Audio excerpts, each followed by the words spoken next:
This is class 8th poem the night of the scorpion. चलिए poem पढ़ते हैं। इसके अंदर क्या है, जैसे कि इसके नाम से ही पता लग रहा है। What you mean by scorpion? Scorpion बिच्छू को बोलते हैं।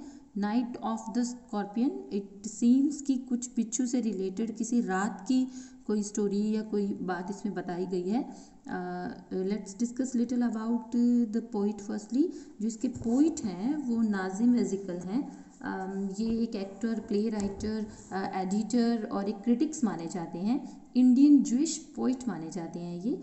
तो इनका जो टाइम पीरियड रहा है वो 1924 से 2004 तक रहा है। He was very good poet और इन्हें इंडो वेस्टर्न पोइट के नाम से भी जाना जाता है। ये जो पोइम इन्होंने लिखी है ये फ्री वर्ड्स पोइम है, यानी एक स्टोरी की तरह पोइम है। इसमें कोई राइमिंग वर्ड नहीं है, लेकिन अगर एक लाइन से दूसरी लाइन का लिंक टूट जाता है तो स्टोरी बीच में मिस हो जाती है, मीन्स जंप लेती है। So it is free words poem we can say. चलिए पढ़ते हैं what is in this poem. The very first line of the poem, I remember the night my mother was stung by a scorpion. 10 hours of steady rain had driven him to crawl beneath a sack of rice. So I remember, मुझे याद है, the night my mother, उस रात के बारे में जब मेरी मदर है, स्टंक मतलब डंक मारना, जिन्हें काट गया था, डंक मार गया था। कौन? अ स्कॉर्पियन। जब मेरी माँ को एक स्कॉर्पियन डंक मार गया था, मुझे उस रात के बारे में याद है। 10 hours ऑफ स्टडी, स्टडी मतलब रेगुलर, कंटिन्यू, 10 घंटों की लगातार बारिश के कारण हैड ड्रिवन हिम, हिम यहाँ पर क्या है? स्कॉर्पियन। उस स्कॉर्पियन को ले आई वो बारिश, to crawl beneath a sack of rice, कि वो बारिश से बचने के लिए या पानी से कंटिन्यू बारिश के कारण अपने आप को बचाता हुआ, रेंगता हुआ, क्रॉल होता है रेंगता हुआ, यानी एज इट वॉक्स, रेंगता हुआ, बीनीथ मतलब अंडर, सैक मतलब इट्स लाइक बोरी, हुई से सैक ऑफ राइस, तो जो चावलों का सैक था उसके नीचे रेंगता हुआ एक जो स्कॉर्पियन है वो आ गया, या उसे ड्रिवन मतलब उसे क्या चीज़ ले आई? 10 घंटे की लगातार होने वाली बारिश, यानी लगातार बारिश के कारण एक स्कॉर्पियन जो कि राइस के सैक के नीचे आकर बैठ गया। सो it is the story of that night. जब बारिश हो रही थी तो कैसे स्कॉर्पियन उनके घर के अंदर उस राइस के सैक के नीचे आके बैठ जाता है। Parting with his poison flash of diabolic tail in the dark room he risk the rain again. Parting with his poison, parting क्या होता है? किसी चीज़ से बिछड़ना। पॉइजन मतलब जहर, अपने जहर से बिछड़ने के साथ, इट मीन्स जब उसने मेरी मदर को काट लिया, डंक लिया, डस लिया कह लो, जब उसने मेरी मदर को काट लिया यानी उसका पॉइजन उससे पार्ट हो गया, अलग हो गया। फ्लैश ऑफ डायबोलिक टेल, जब उसकी डायबोलिक मतलब डेविल वाली, इविल वाली जो उसकी टेल थी, उसकी पूंछ थी जिससे उसने उसको काटा। इन डार्क रूम, उस अंधेरे कमरे में। ही रिस्क्ड, उसने रिस्क लिया इस बात का, यानी उसने उस बारिश में उस अंधेरे कमरे में अपनी शैतानी पूंछ से मेरी मदर को काटा, यानी उसका जो पॉइजन है उससे अलग हो गया। ही रिस्क द रेन अगेन, और इस ढंग से उसने ये रिस्क लिया और फिर दोबारा वहाँ पे बारिश हो रही थी, यानी जो रेन थी वो कंटिन्यू थी। So the next is the peasant came like swarms of fly। तो जो peasants थे वहाँ पर, peasant मतलब जो किसान थे, the peasants came like swarms of flies, जो किसान थे वो मक्खियों के, flies मतलब मक्खियों के, and swarms मतलब झुंड की, मक्खियों के झुंड की तरह, वो ग्रुप्स की तरह सारे आसपास में इकट्ठे हो गए, यानी उसकी मदर के आसपास में इकट्ठे हो गई। And buzzed the name of God and 100 times to paralyze the evil one। Buzz मतलब वैसे तो बजिंग होता है, जैसे मक्खियों की आवाज़ होती है, तो यहाँ पर बजिंग का मतलब चैंटिंग से है। चैंटिंग मतलब जैसे भगवान के नाम को बार बार रिपीट करना, मंत्र का उच्चारण करना वैसे।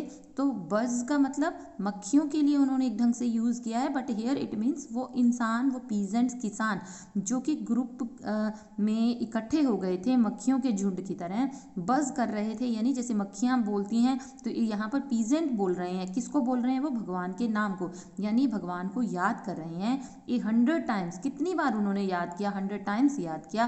क्या प्रेयर कर रहे थे? To paralyse the evil one. Evil one कौन है यहाँ पर? स्कॉर्पियन। वो बुरी आत्मा, वो बुरे वाला जो स्कॉर्पियन है उसे पैरालाइज हो जाए। एक्चुअली जो विलेजर्स हैं वो ये मानते थे, दे वर बिलीविंग दैट कि जो जैसे जैसे जो बिच्छू वो मूव करेगा वैसे वैसे उसकी जो मदर है उनका जो दर्द है वो बढ़ता जाएगा, जहर ज़्यादा बढ़ता जाएगा। सो बेटर है उस इविल वन को, यानी कि उस बिच्छू को पैरालाइज हो जाए। पैरालाइज हो जाए मतलब वो एक जगह टिक जाए, वो रुक जाए एक ढंग से, ताकि जो दर्द है वो भी कम हो जाए। सो देवर विशिंग, वो चैंट करते हैं यानी कि वो प्रे करते हैं गॉड से 100 टाइम कि काश जो बिच्छू है, इविल वन है, उसे पैरालाइज हो जाए, वो रुक जाए। With candles and with lanterns, throwing Jane's scorpion shadows on the mud-baked walls. So जो कैंडल्स, उनके हाथों में क्या पकड़ी हुई हैं? कैंडल्स पकड़ी हुई हैं, लैंटेन पकड़ी हुई हैं जो जलाने के लिए पुराने टाइम में यूज़ होती थी। लैंटेन्स देखिए ये पिक्चर में भी है, तो वो पकड़ी हुई हैं। तो उन्होंने, वो किसको ढूंढ रहे हैं? उस जेन मतलब बहुत ज़्यादा बड़े स्कॉर्पियन की को ढूंढ रहे हैं, लेकिन उस रोशनी में जो कि लैंटेन और इसकी कैंडल्स की रोशनी है, वो रोशनी जब दीवारों पर पड़ रही है तो बड़े बड़ी आकृतियों में बिच्छू बन रहे हैं उनको ऐसे, क्योंकि वो उसको ढूंढ रहे हैं। So they were feeling the same कि हर जो शेडो है उसकी जो परछाई है जो कैंडल्स की, उससे बिच्छुओं की आकृति बन रही है। कहाँ बन रही है? द मड बेक्ड वॉल, जो मड की पकी हुई दीवारें हैं, यानी बनी तो वो कच्ची मिट्टी की है लेकिन पकी हुई दीवारें हैं जो, उनके ऊपर ये आकृतियां बन रही हैं। They searched for him, he was not found, उन्होंने उसको ढूंढा, ही मतलब स्कॉर्पियन को, वो स्कॉर्पियन को ढूंढ रहे हैं। So they searched for him, he was not found, लेकिन वो नहीं मिला। They clicked their tongues, clicked मतलब यहाँ पर क्लिक का मतलब स्पीकिंग, बोलते रहना। दे क्लिक्ड देयर टंग्स, वो अपनी जुबानों से बोल रहे हैं, यानी आपस में बातें कर रहे हैं। With every movement that the scorpion made his, हर एक मूवमेंट के साथ कि जो स्कॉर्पियन है, जो बिच्छू है, made his poison moved in mother's blood, कि उसकी मदर के ब्लड में जो पॉइजन है हर मोमेंट के साथ वो बढ़ रहा है, यानी कि जैसे जैसे वो बिच्छू आगे आगे चल रहा है उनके अकॉर्डिंग उसका पॉइजन बढ़ रहा है। सो वो लगातार बात कर रहे हैं कि काश वो बिच्छू मिल जाए और उसको वो पकड़ लें, रोक दें, तो ताकि उसका जो दर्द है वो रुक जाए। सो वो continue, they click their tongues मतलब बातें कर रहे हैं, they are speaking with every moment, हर एक पल के साथ, that the scorpion made this poison moved, कि उस स्कॉर्पियन ने उसकी मदर के ब्लड में पॉइजन डाल दिया है। They said they are discussing, यानी इस पैराग्राफ में क्या है कि वो कैंडल्स और लैंटेन लेकर उसे ढूंढ रहे हैं, और जो उनकी परछाई है रोशनी से बनती हुई, वो उन्हें लग रहा है कि बड़े बड़े स्कॉर्पियन की परछाई कहाँ बन रही हैं? मड बेक्ड वॉल पे बन रही है। वो उन्हें लगातार ढूंढ रहे हैं, वो लगातार आपस में बातें कर रहे हैं। किसके बारे में? कि उस बिच्छू ने उसकी मदर के ब्लड में जहर भेज दिया है। They are worried, just they are discussing for this. चलिए आगे देखते हैं क्या है। May he sit still, they said. May he sit still. Still मतलब रुक जाए, एक जगह रुक जाए, काश वो कहीं रुक जाए। They said, उन्होंने कहा। May the sin of your previous birth be burnt away tonight. काश आज तुम्हारे सिंस, बुरे कर्म, प्रीवियस बर्थ पहले वाले जन्मों के, be burnt वो जल जाएं, away कहीं दूर हो जाएं जलकर, टू नाइट आज, यानी कि हमें जनरली वी से ये लेन देन के संबंध होते हैं, वी से कि कर्म होते हैं जो हमने पहले पाप किए हैं वो हमें भोगने पड़ते हैं। So that the stunk of that scorpion is also consider like that only for the villagers. The villagers are thinking that this is the bad you can say karmas of the last birth, so it must finish now, ये अब ख़त्म हो जाएं। May your sufferings decrease, sufferings मतलब जो दुख हो रहा है, जो दर्द हो रहा है, डिक्रीज मतलब कम होना, काश वो दर्द है जो कम हो जाए। किस चीज़ का दर्द?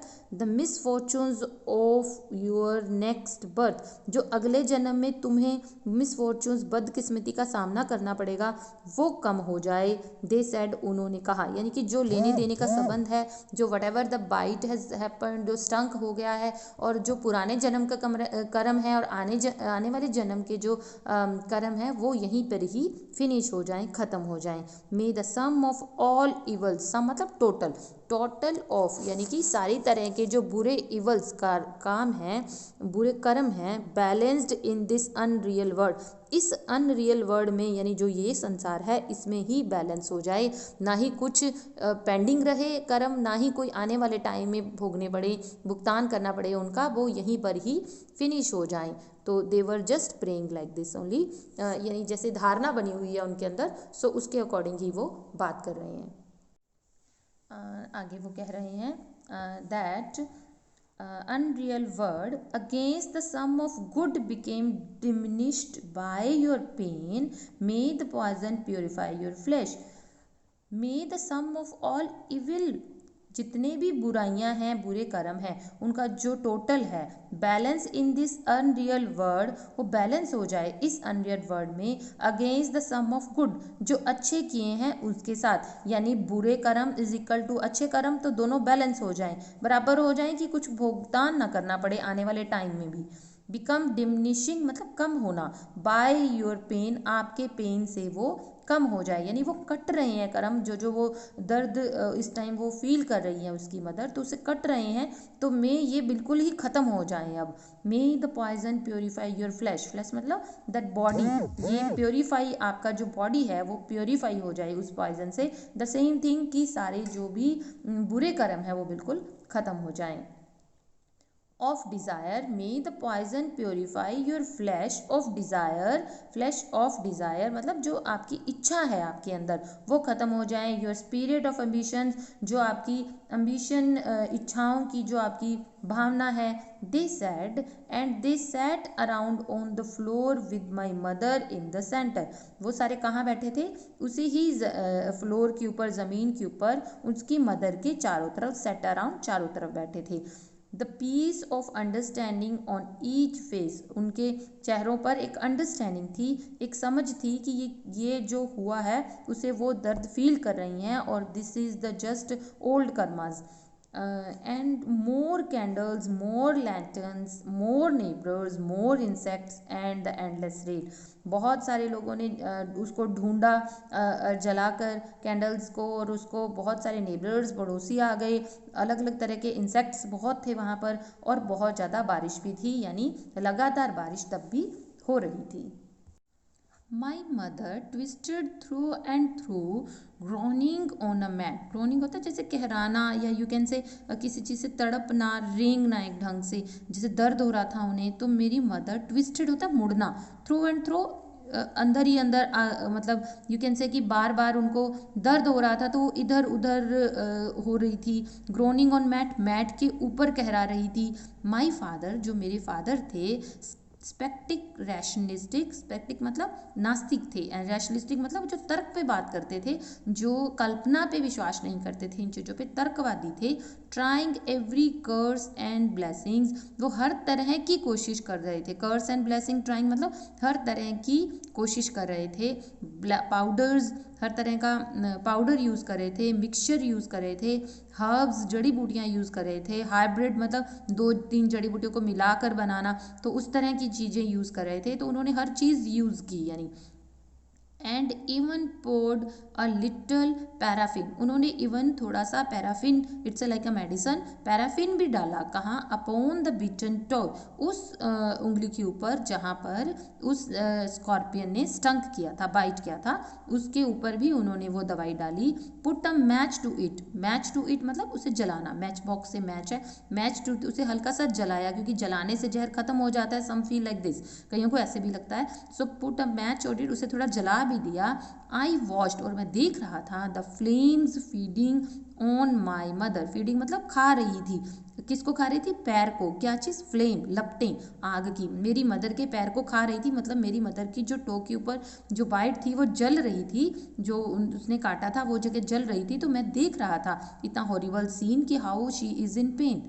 I watch the Holi man, मैंने देखा कितने पवित्र आदमी, यानी लाइक पंडित या रिलीजियस पर्सन जिन्हें मानते हैं, तो जो होली पर्सनस हैं, परफॉर्म देयर राइट्स, वो अपने मंत्र वगैरह पढ़ रहे हैं, to tame the poison, tame होता है किसी चीज़ को पालतू बनाना, it means to control the poison with an incantations, मतलब मंत्र उच्चारण करके सीरीज ऑफ वर्ड्स को बोलकर उससे वो उसको कंट्रोल करने की कोशिश कर रहे थे। कौन? होली मैन। अलग अलग तरह की राइट्स मंत्र उच्चारण करके पॉइजन को कम करने की कोशिश कर रहे थे। आफ्टर 20 आवर्स, 20 घंटों के बाद, इट लॉस्ट इट्स स्टिंग, इस डंक से मुक्ति हो गई, आज़ादी हो गई, ये लॉस्ट हो गई मतलब दर्द कम हो गया। शी गॉट लिटिल रिलीफ, इतना स्ट्रगल करने के बाद उन्हें 20 घंटों के बाद थोड़ा रिलीफ मिला मदर को। The poet is saying my mother only said, और रिलीफ मिलने के बाद मेरी मदर सिर्फ क्या कहती हैं, क्या लाइन उन्होंने बोली? थैंक गॉड, शुक्र है भगवान का। The scorpion picked on me, scorpion ने मुझे मतलब हर्ट किया, एंड स्पेयर्ड माई चिल्ड्रन, और मेरे बच्चों को छोड़ दिया। See how emotional these lines, in lines में पूरा थीम है एक ढंग से पोइम का कि how mother loves the children. इतना दर्द सहने के बाद she is not worried about her self, she is worried about the children, तो अपने बच्चों के लिए वरीड है, पोइट एंड ऑल के लिए वरीड है कि शुक्र है कि मतलब उस स्कॉर्पियन ने मुझे काटने के लिए चुना और मेरे बच्चों को छोड़ दिया। So we can say this poem also gives the theme based on the theme of mother love, कि माँ का प्यार कितना वैल्यूएबल होता है, कितना सेल्फलेस लव होता है उनका। So I hope this poem you understood, that it is very easy poem.